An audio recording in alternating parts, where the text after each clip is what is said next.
Nagkakaroon na po talaga siya ng ka-live-in pag-start ng pasukan. Siya yun. Hala Medeth magli-live-in na daw, may basbas kaya ito ng magulang niya.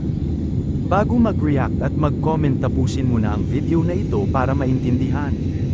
Magandang araw po sa inyong lahat mga ka-viewers, Jamdith community and all Medeth communities around the globe. Silent, independent and marathoners, shout out po sa inyong lahat. Paki-like and share naman ang video natin guys. Binigla naman ni Medeth ang lahat ng viewers niya. Nang aminin niya sa live niya na mag-live-in na siya. Huwag muna kayo mag-react guys kasi hindi naman lalaki ang ka-live-in ni Medeth. Walang iba kundi ang best friend niyang si CJ. Sa darating daw na pasukan ay magsama daw sila ng boarding house. Mas maganda naman yan guys kasi alam naman natin dati nang nahihirapan si Medeth sa mga school projects, thesis, at iba pa, ay lagi andyan si CJ para tulungan siya.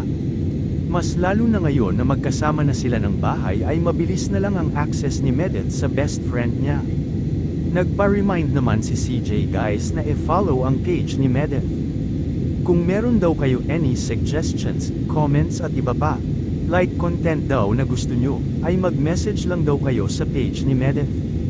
Dahil lahat daw doon nababasa at na-appreciate daw nila. Hindi man daw sila makareply dahil iniiwasan nila na may magtampo kung hindi ma-replyan lahat. Para daw magawan daw din nila ng paraan, dahil gusto din nila na mapaganda pa at mapag-isipan ng maayos at magandang content. Especially sa love team na Jamdith, sanib-puwersa na si Medeth at ang best friend na si CJ. Syempre guys para mapasaya tayo at mapakilig pa ng todo, si CJ na pala ang katuwang ni Medeth sa page niya. Siya na ang inatasan ni Medeth na mag-manage ng page niya, dahil hindi na kaya ni Medeth sa dami ng ginagawa niya, at responsibilidad. Hanggang dito po muli mga ka-Jamdith viewers, maraming salamat po sa inyong lahat.